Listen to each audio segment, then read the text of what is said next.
So sit straight and tall, take a simple cross-legged position.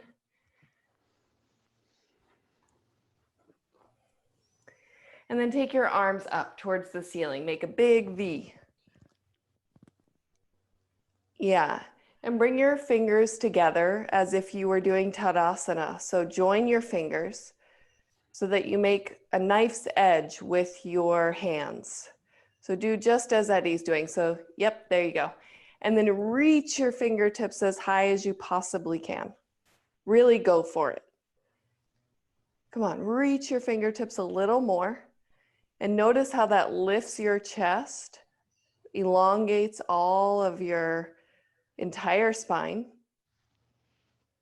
Keep all of that, join your palms together in front of your heart.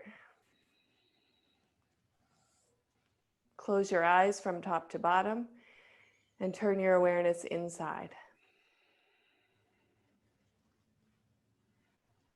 Take a slow, smooth, even inhalation.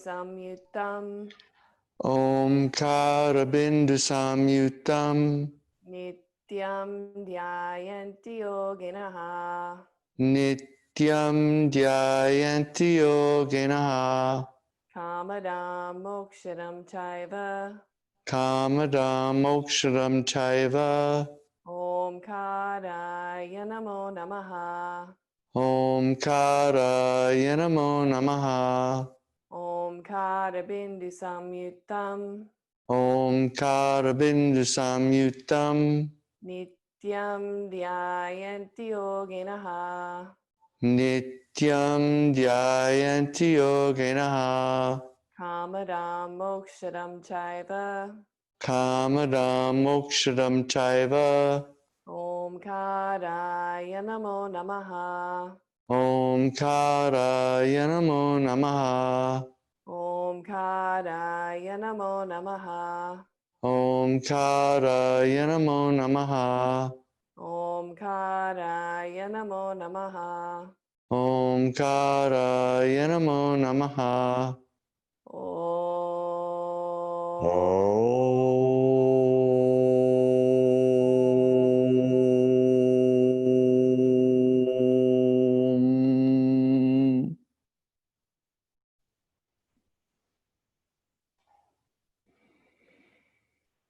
Retain that lift in your chest that you created in the beginning of the chant. Gently bow your head down.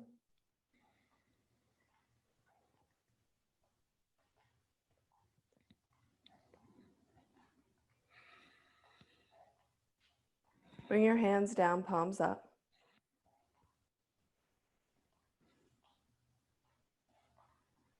Raise your head with closed eyes. And then slowly open those eyes.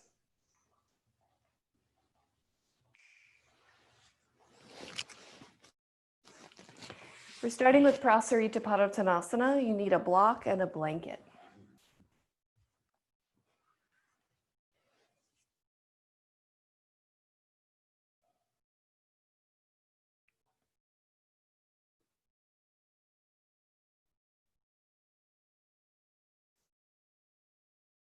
So you're going to take a block, and you may need to do a different height than what Eddie shows, but he's going to try fold a blanket.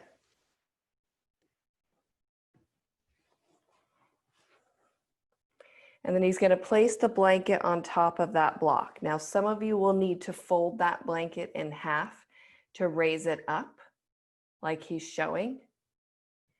And some of you will find that you actually need to take a lower setting than this due to the length of your torso. So you'll navigate, and I'll give you the clues that you need to decide if you need to go higher or lower. So take your feet wide. Make the outer edges of your feet parallel to the outer edges of your mat. And you can use the back long edge of your mat to line your heels up. That always helps. And then we're going for the crown of the head. So Eddie, can you point to the crown of your head? It's really the top. So we're not looking to put this on your forehead or on your hairline, but really on the place that you would do headstand. So he's going to come forward, place the crown of his head on the support, and then he's going to take his arms into downward facing dog. And he may start a little bit wider than the traditional parallel arms of downward dog. This is for those of you who have anything going on with your shoulders, those of you who have had shoulder surgery or you have neck issues. Taking a wider arm position gives a little more freedom to the shoulders.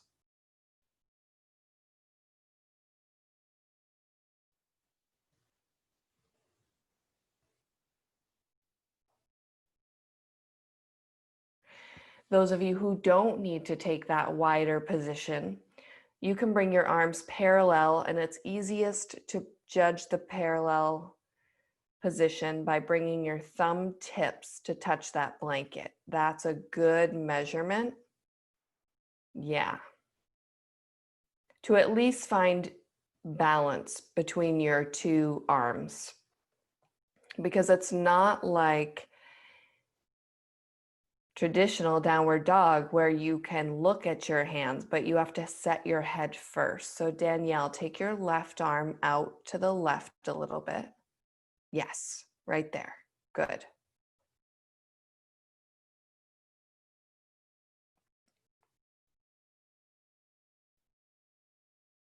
Let your head get heavy. So here are a couple of clues for you. If you're reaching for the support and you're feeling a lightness in your head, like you can just barely touch, you need to take a higher support. If you are feeling like you're compressing your neck, you need to take a lower support. And that can mean that you turn the block. That can mean that you get rid of the block and you just use a blanket. Mariella, I would go lower for you. You look like you're ready to go there.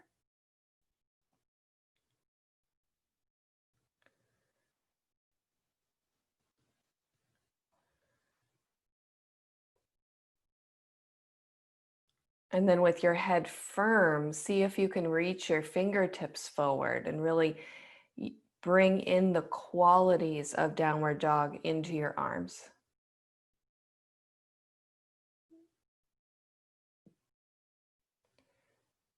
So in downward dog, we press. We reach the arms and we press the arms straight all the way through the sitting bones. Nicole, can you go lower?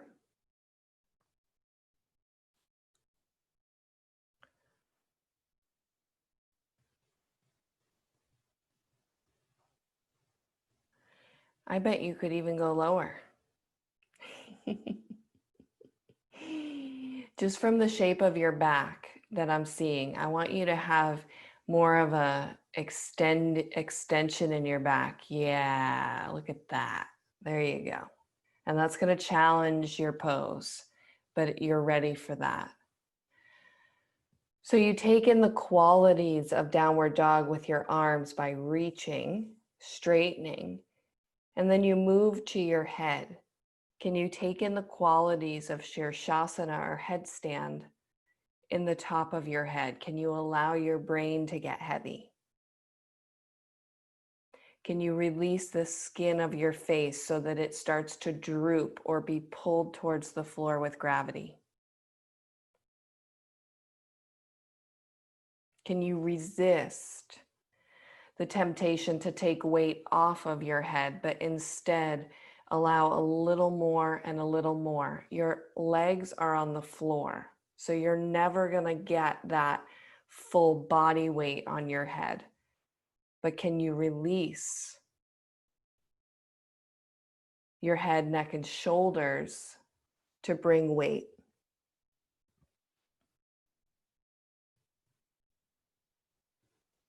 So Nicole, keep your head at that length.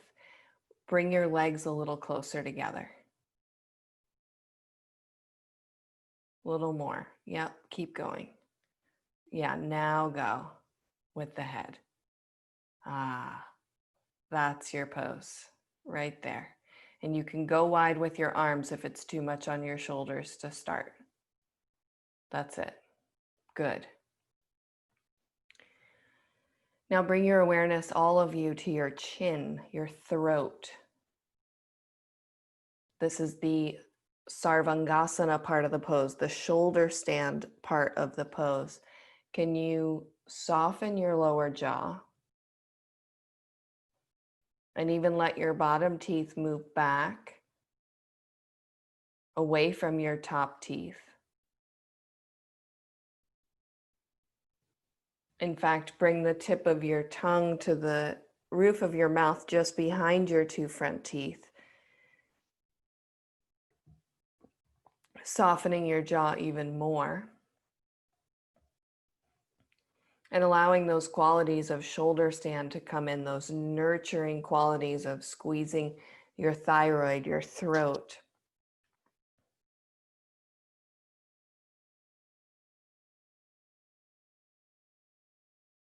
All while keeping your mouth soft, your jaw, your teeth, your lips completely soft.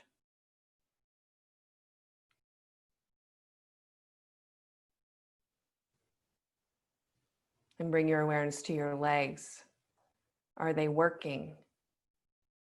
Grip your knees and your thighs. And ask for a state of balance in your feet.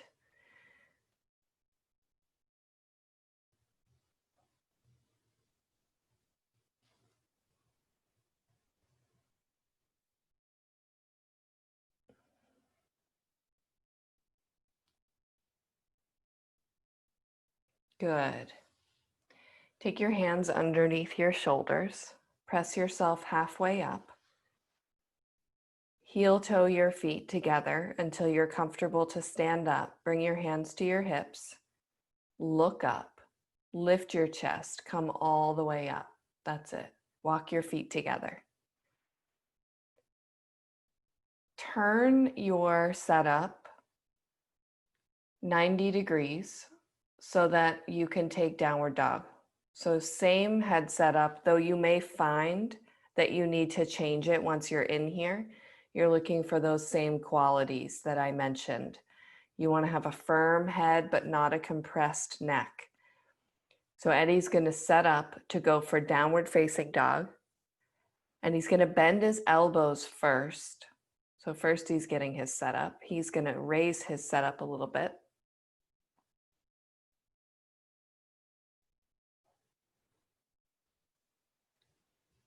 So first he's going to set his head. And then he's going to walk his arms forward and he's going to come up. Downward facing dog. So you set the head first. If you set the arms first, you're going to be searching for the head setup. So set your head first. And again, you're looking for a state of elongation in your neck.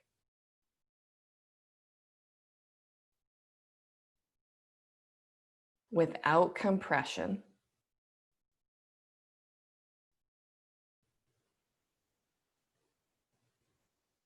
And you're looking for a state of firm in the crown of your head, so that for those of you who don't practice things like Shirshasana, headstand, that you can get a little bit of those benefits from here.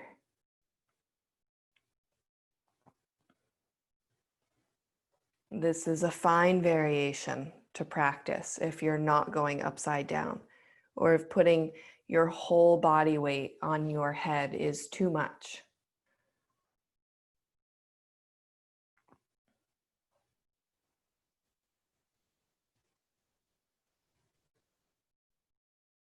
You want to have so much contact. Imagine if I asked you to actually take your hands back, to actually remove your hands from in front of you. Could you do that?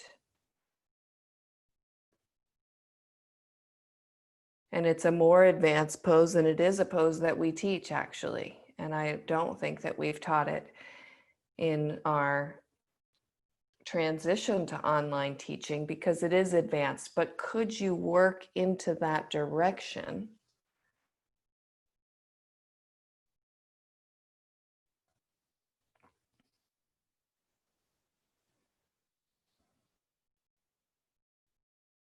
And I see some of you testing the waters, and I love that. And you can see that you can do it, that you have built the strength to do that here in downward dog.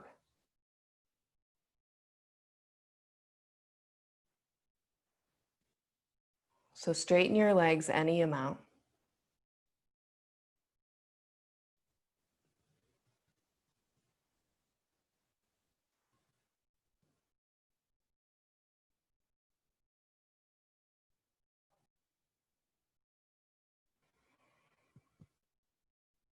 And allow the weight in your head to become heavier and heavier. Your heels are buoyant. So you're not trying to reach your heels to the floor, but instead you just allow them to float naturally where they want to be. We'll work on getting the heels to the floor in another class, but today, don't worry about that. And actually, for this last minute, I want to invite those of you who can to take your heels above your metatarsals, to come all the way up onto your toes. And that's going to make you need to walk your hands forward. Go with it. Inch your fingers forward. Crawl your fingers forward. Create more length, more space in your spine.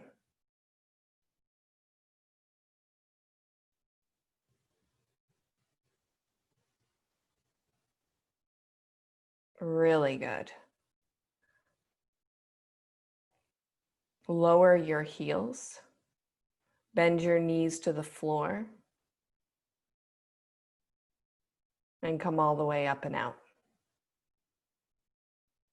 Uttanasana using a wall. So Eddie's going to show you his setup first. He's going to get 2 blocks. Again, some of you are going to need 2 blocks and a blanket. Some of you are going to need 1 block and a blanket. It doesn't matter how flexible you are. It's really a proportion of your body, the proportions of your body that dictate the amount of support that you need. So Eddie's got really long legs and a shorter torso. So for him to do a forward bend, he needs to build the floor up. So he's got 1 block on the horizontal setting, 1 on top of that in the vertical setting. And then he's going to take a blanket here. Now, if I were doing the pose with him, I would have 1 block and 1 blanket because my torso is quite long and my legs are average. So when you go in, he's going to bend his knees, again, set his head first. Shoulders hit the wall. And then he straightens his legs. The arms rest. So once you get your pose set, his arms are just going to hang. Palms are going to face up.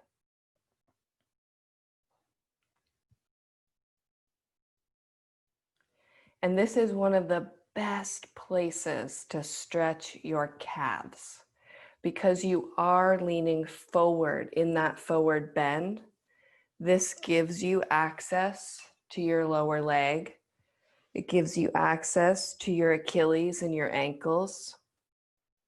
And there aren't many poses that do that for us here.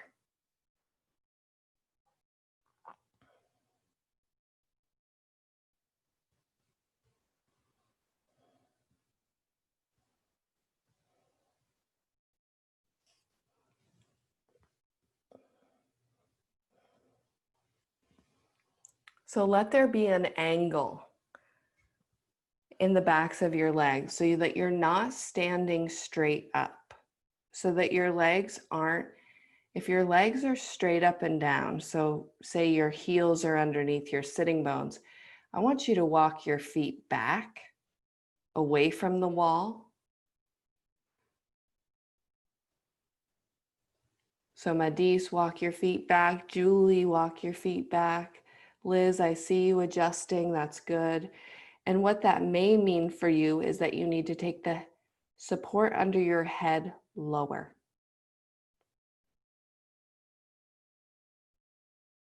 But I want you to have this opportunity with your feet a few feet away from the wall to really get into your lower leg. Because if you just stretch the upper leg, which we do often, right? We stretch the upper leg often in standing poses, in downward dog, in prasarita, in traditional Uttanasana, then you're only affecting the top of your knee, of the whole knee joint on the back side. And so for those of you who have knee things happening, there are a few of you on this in this class today, you've got to stretch the lower leg the same amount as the upper leg so that there's a freedom that comes into that joint that sits right in the middle of those two muscle groups. And that's it. And those of you who are looking to further your practice and move towards poses that are more advanced, which is not the goal of yoga, though there is a progression here in the practice, you've got to have access to your Achilles, your lower calf. Because as the poses progress, there's much more need that comes from that lower leg. In the beginning poses, it's really a lot about the hamstrings. It's really a lot about open leg. But like I said, this pose gives you access. So if you're looking to bring a balance into the entire opening of the whole back legs, this is where you can go. So let your arms hang, let them be heavy.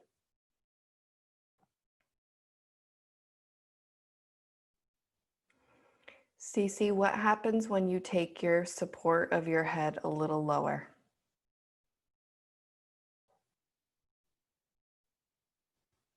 Yeah, like that.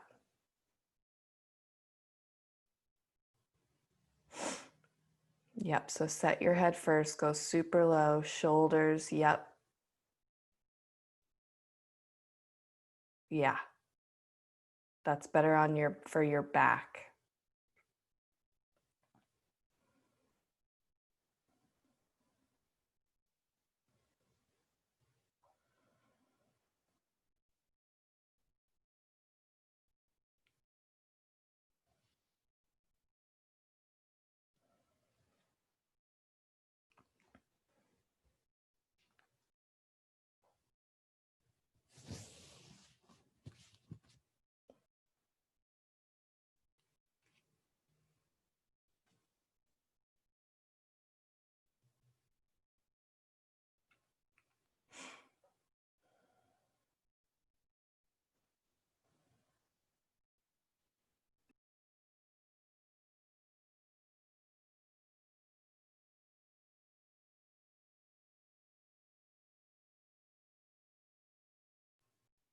And let your head become heavy.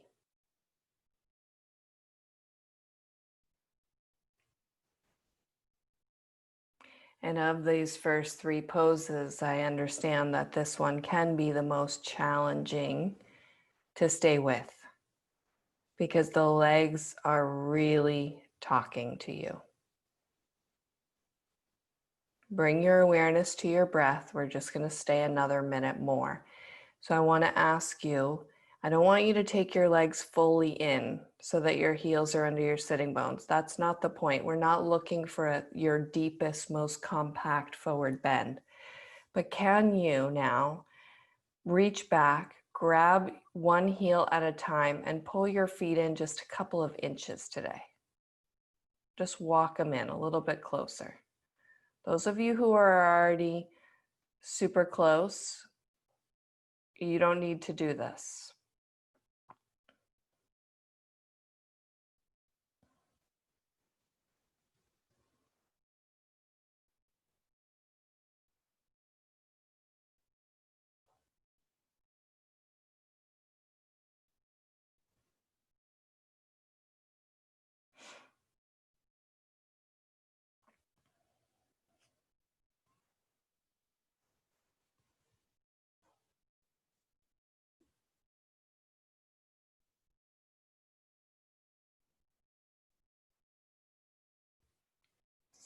Good. Now to come out, take your hands to where the wall meets the floor.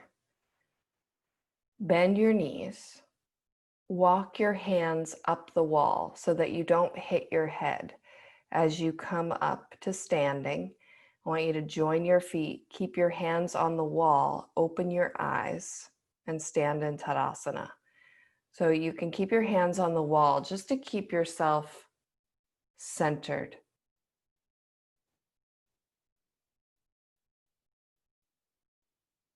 Just so that you don't get lightheaded. You let your eyes gaze at the wall.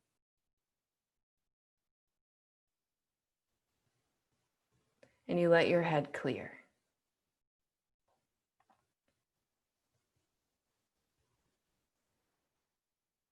Good. We're taking Shirshasana, headstand. Those of you not doing headstand, you're going to take Supta Virasana. So Eddie will show that quickly. So just take a look up here. The rest of you, I want you to grab a belt for Shirshasana today. So if you're going to go into headstand, get a belt. You can set up your mat and get a belt, and then we'll show you. So if you're doing Supta Virasana, you just need a bolster and a blanket.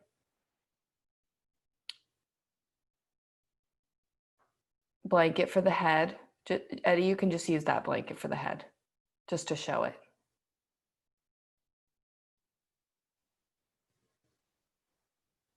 So he's going to sit in Virasana in the front of the bolster, and then he's going to lie back on the bolster.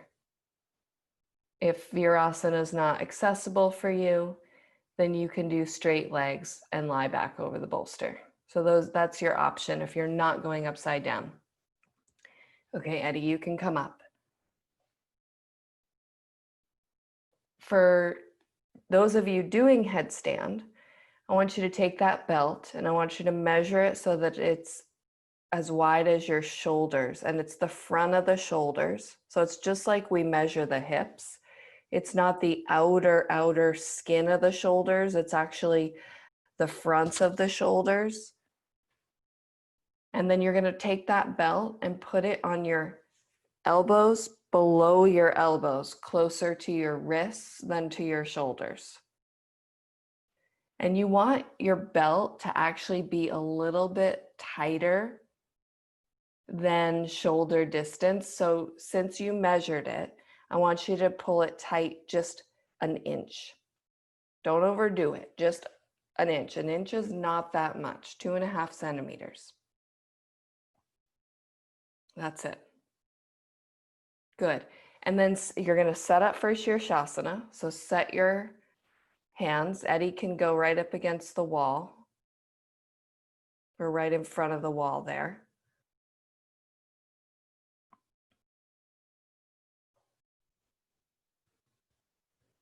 And there's going to be a little space that you can place your head.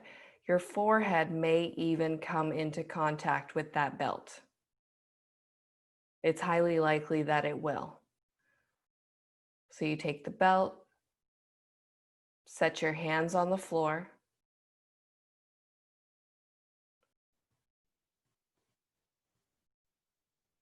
place your head in that little space between the belt and your hands, and then up you go. You can go up with one leg at a time, two legs at a time, two bent knees at a time, whatever works for you.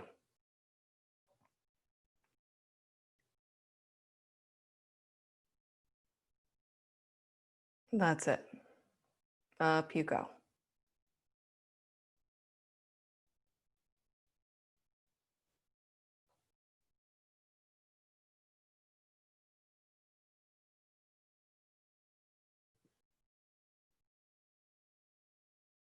Good. Just get your balance first.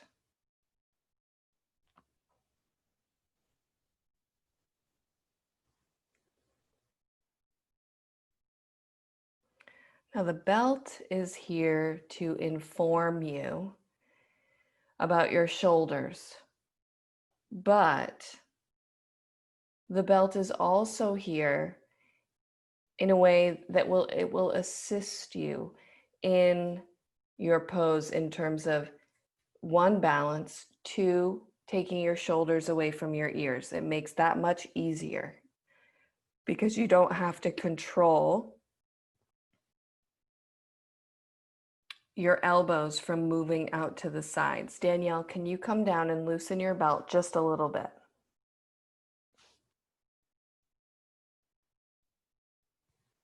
Good, Liz. I like what you're doing in Supta Virasana.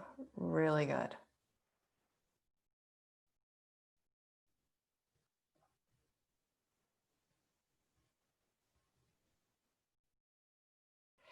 Now, those of you in Shirshasana, I want you to bring your awareness to where the belt is hitting you on your forearms.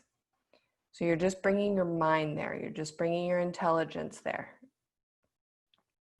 And I want you to notice which arm feels tighter on the belt. So which forearm is being held more tightly by that belt.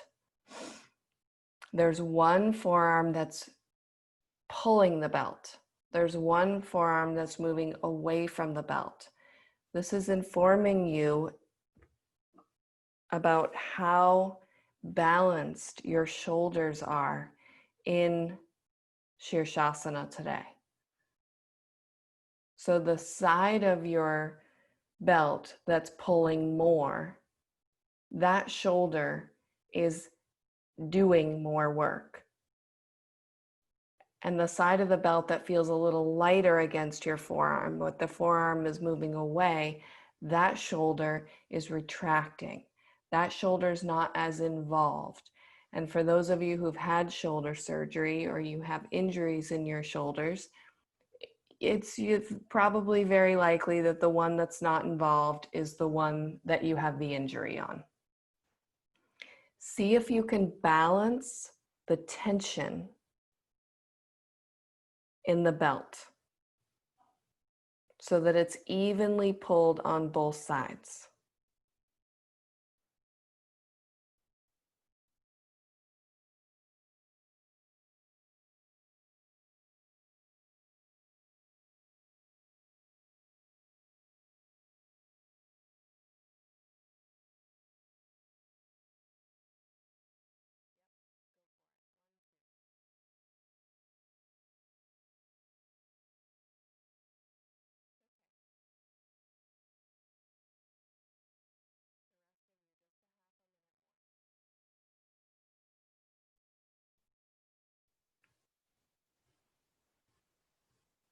Really fight to get balance in both arms, balance in both shoulders, and take your shoulders high away from your ears.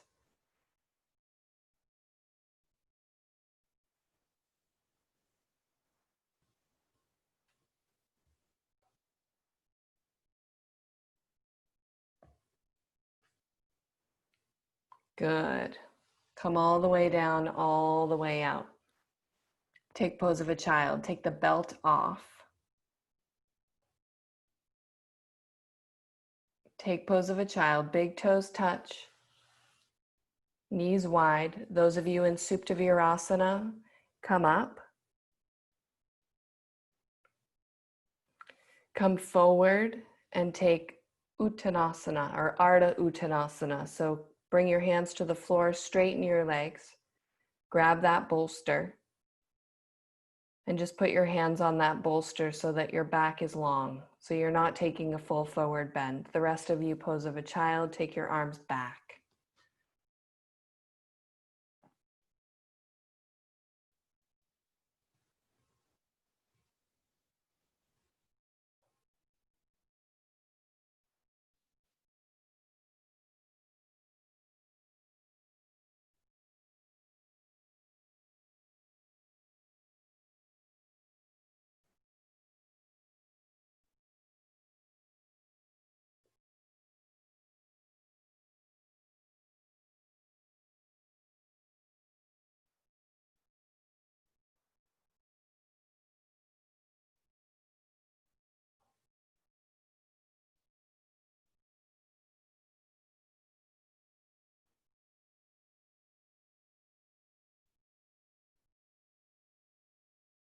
Those of you who were in Supta Virasana, allow your legs to clear.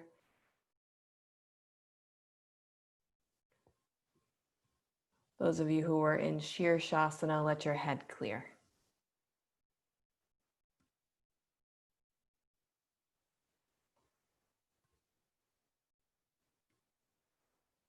Good. If you're in Uttanasana, come all the way up. If you're in pose of a child, take your hands under your shoulders, come all the way up, and pick up a chair.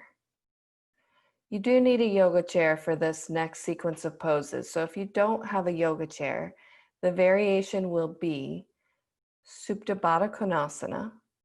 I'm just going to have Eddie show that while the rest of you get your chair. So those of you who do have a chair, you need a chair and a belt.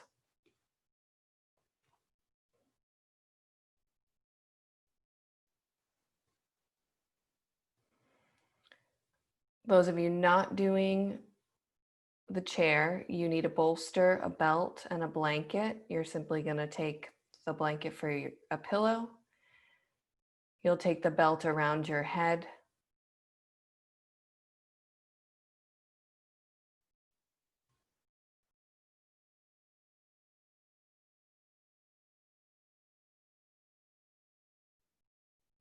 We have all sorts of different size belts. I think Eddie had the little belt.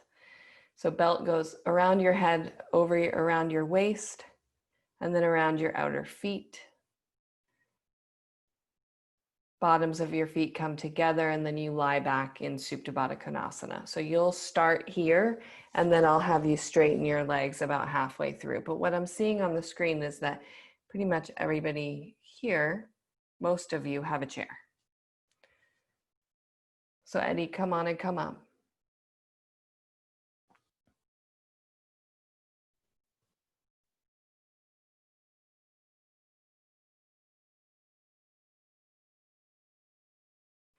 And then I want you guys to fold your mat in half and in half again and put it on your chair seat. Danielle, since you have a back on your chair, you don't need to put your mat there because it'll give you less space to work with. So you can just leave it open.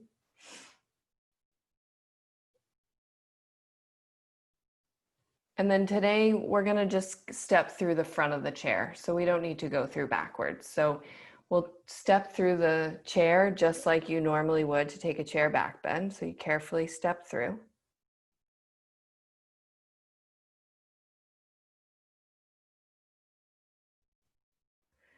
And then you're gonna belt your legs above your knees, but you're gonna keep your legs hip distance apart. So you're taking that belt right above your knees. You can see Eddie doing it.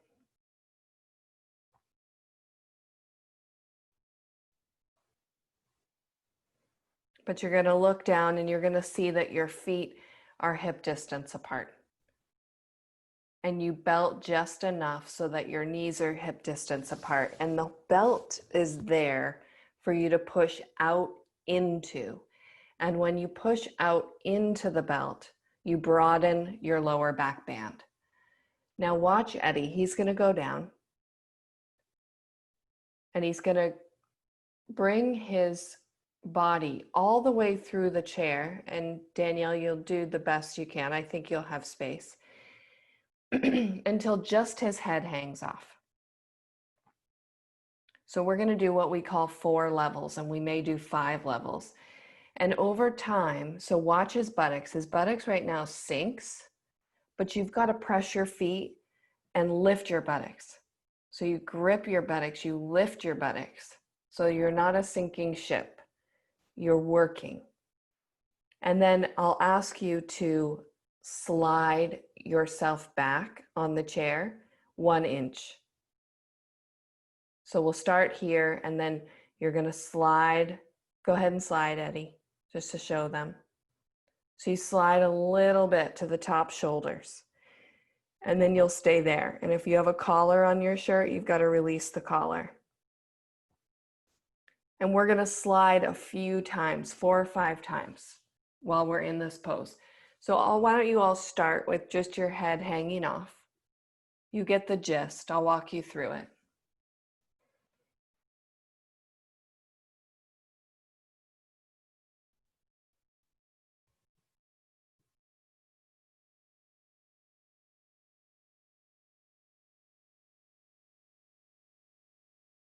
Good. Everybody I see on the screen has a chair. This is great. There's a few of you not on video, but you can be doing Supta Baddha Konasana if you need to.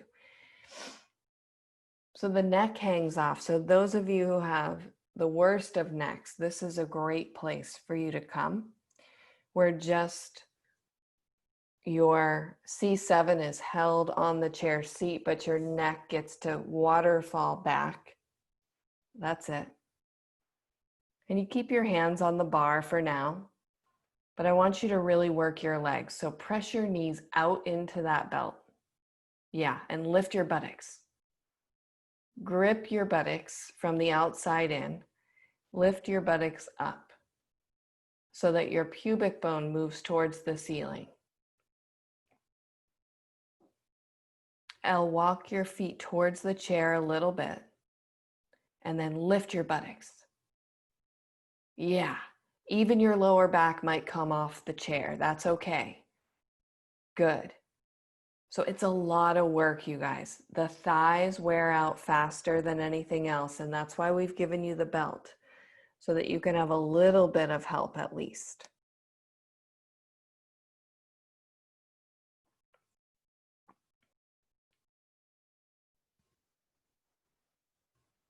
Good. And now slide back just to the tops of your shoulders. Drag yourself. So see if you can avoid lifting yourself up to slide back, but instead just push your hands on the back bars to pull your skin down your back. So really start to get the chest to open. That's it, Danielle. Good. And slide back. That's it. So the neck releases. And you use your hands. I want you to all slide your hands so that your hands are on the side bars. Nicole, you were right in the beginning. Yep, they're up high still, but they're on those where the bar starts to go down towards the floor. So it's not the top bar that goes across. It's the side bars. If you need to look at Eddie, you can. Yep. And you can push those side bars to lift your chest more. Yeah. And take your elbows outside the chair seat. That's it. Good.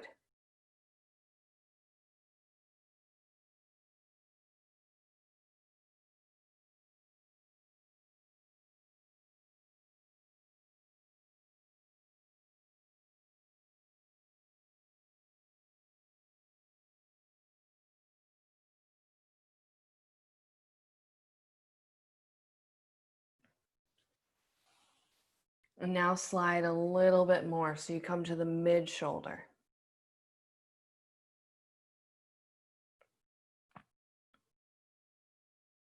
Yeah, and now your sacrum probably hits the chair for most of you. So you don't have to work as hard in your legs, but you still have to work in your legs.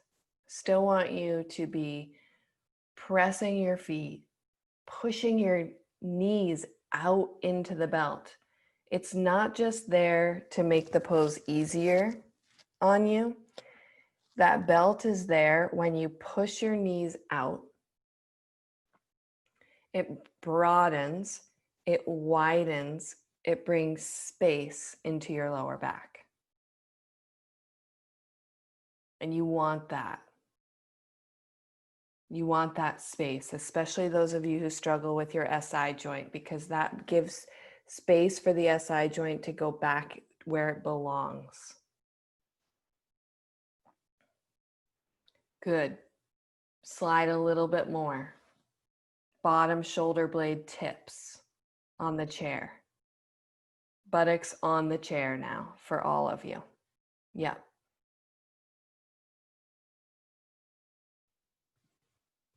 If the neck is bothering you, you can support your neck with a block. Your head. You could support the top of your head. Or you can support it with a bolster. Elle, you might be able to turn that bolster that's behind you up onto its high side and support your head. I'll share a little story while you're in this position. I had pain in my neck for years in these back bends because when your upper back is used to being rounded forward and then you put it in a piece of metal in the upper back to start to open your chest, the pressure has to go somewhere. So it may go to your low back. You may feel this strong in your lower back. It may go into your neck. You might feel this strong in your neck.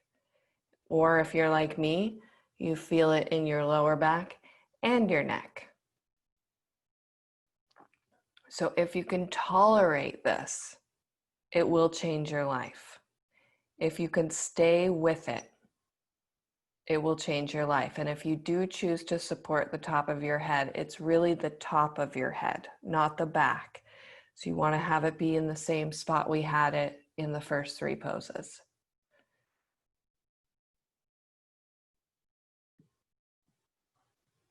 If the belt is causing knee pain, you can loosen it or you can take it off completely. We're challenging the front body now as we stay here. So some of you have pain in the tops of your knees. I see that. You can take it off, but I don't want your knees to collapse in. I want you to still press your knees more out. And then I want you all to slide a little bit more so that you come off the shoulder blade tips and you go into that very stiff spot in your back, just below the shoulder blade tips. It'll be the stiffest spot for most of you. Good. And now you can keep holding on to the chair or you can take your arms over your head.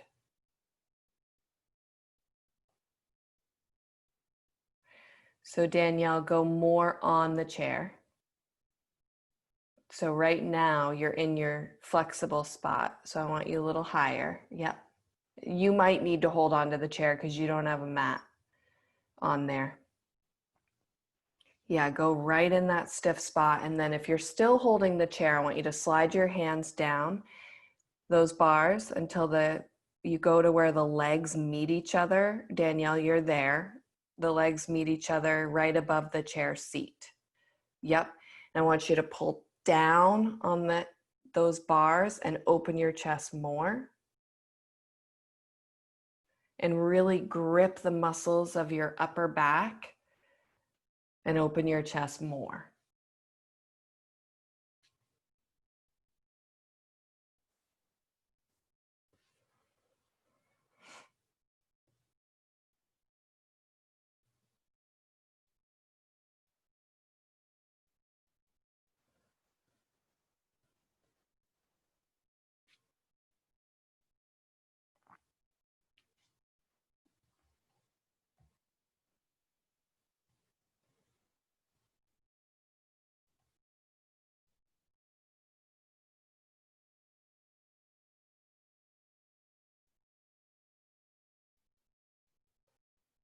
Good. Take your hands back to the bar if they're over your head. Everybody slide yourself so your buttocks is fully on the chair seat. And then come up, chest first, head last. So use your elbows, use your arms, use your hands. And then once you're up, slide all the way back on the chair seat. Remove the belt.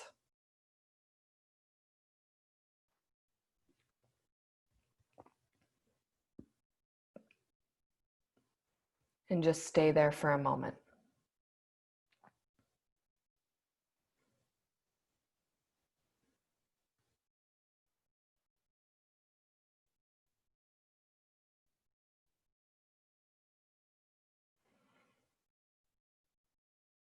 Good. Carefully step out of the chair. Set up for shoulder stand in the chair. So those of you who don't have a mat on the chair seat now you can take a mat to the chair seat for sure.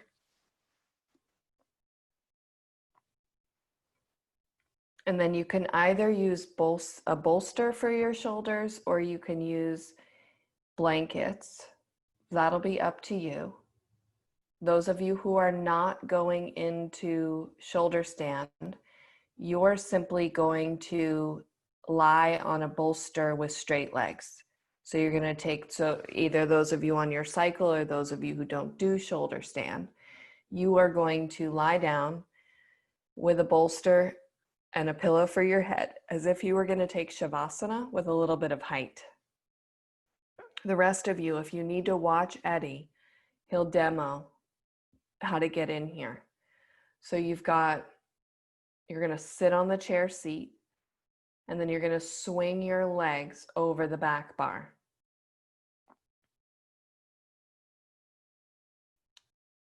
So Danielle, before you go, pull those blankets way in. So actually turn them so that they go under your chair and so that there's just a little lip hanging out. That's it, like Eddie's. So you put your legs over the back bar and then you walk your buttocks all the way through as much as you can. And if you have a back on your chair, you just got to go as far as you can through. That's it. If you know the pose, you just get in. That's fine. There's new people in here and I want to really emphasize this part. So you walk your buttocks through as much as you can, and then you lie your back on the chair seat, and then you slide. You arc your chest and you slide down until your shoulders hit your support. Now, when your head gets close to the floor, you have to tuck your chin.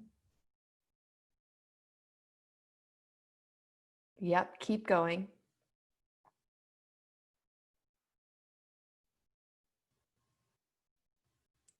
A little bit more, Danielle, till your shoulders are firm on those blankets. Right there is good. Yep. You may take another blanket or fold your blankets next time. We're not going to be here for a while. We're just going to be here for a couple minutes.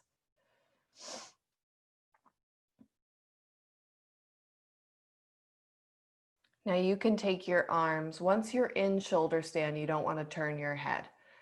You want to keep your head straight up, eyes straight up to the ceiling. But you can either hold the chair, the legs of the chair, or you can creep your arms in between the legs of the chair and hold the back legs. This will allow your shoulders to open more. And see if you can walk your hands down towards the floor when you hold those back legs. Yeah, that's it. And really open your chest as much as you can. Legs will rest on the back bar today.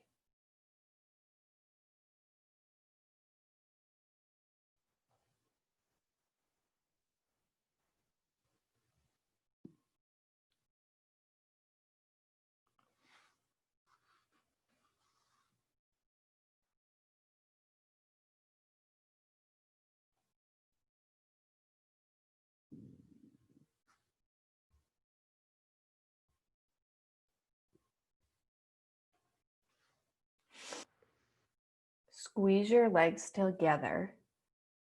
straighten your legs fully. Make one leg from two. And that's it.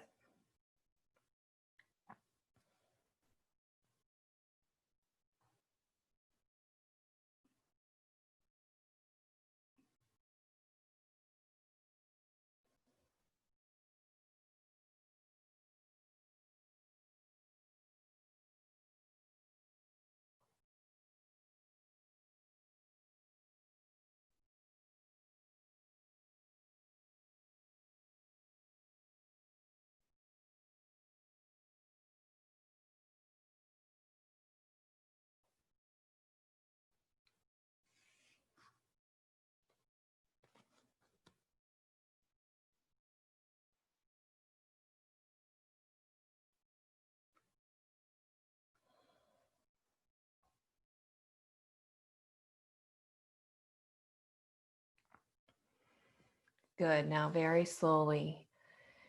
I know some of you just got in, but here we are. Bend your knees. Put your feet on the back of the chair or on the chair seat and slowly slide out. Shoulders come off the support first.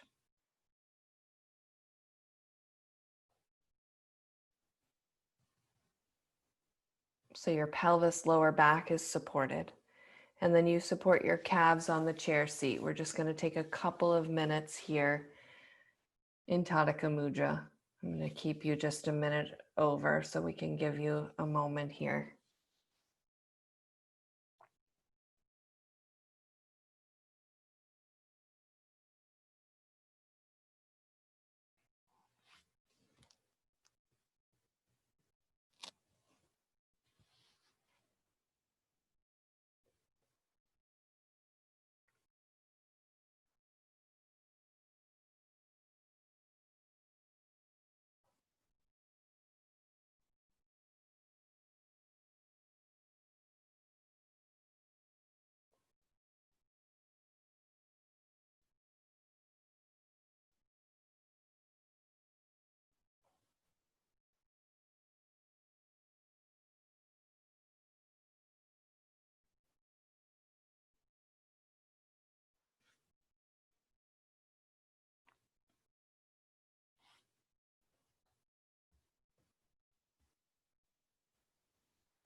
Gently open your eyes.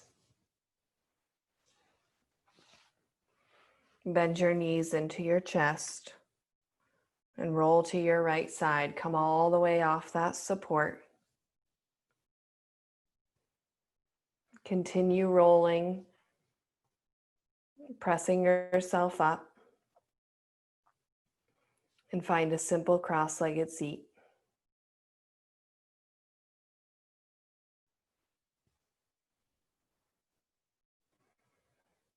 Join your palms together in front of your heart.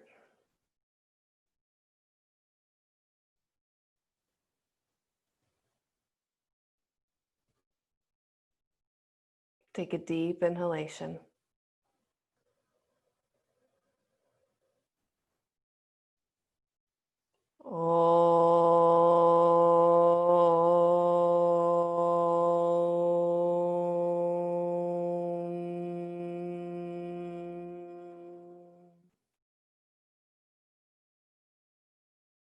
Namaskar.